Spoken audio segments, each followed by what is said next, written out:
Asal qizim telefon qilyapti. Voy, Asal qizim o'zimi?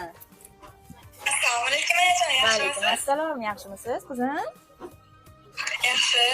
13 ga kirganimda ketdingiz, 16 ga kiryapman, tug'ilgan kunim qachon kelasiz? Asal qizim o'zimi? Yana bir yil sabr qilgin. Ishlarimni bitirib olay. Xudo xolisa keyingi yilga birga nishonlaymiz, yaxshimi? Xo'p. Voy oyijon, ko'k somsa pishiryapsizmi? Rosa ko'k somsalar taomni rosa mazali qilasiz. Peterda cho'pon choyxonasida faqatgina men ko'k somsa pishiryapman.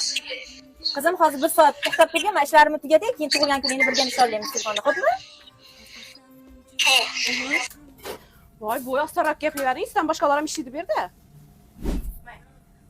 Voy, Gulyaxon, bugun qizimning tug'ilgan kuni edi-da. Bugun emasdan har kuni shu ahvol. Na Farg'ona Alloh shuningmi ya?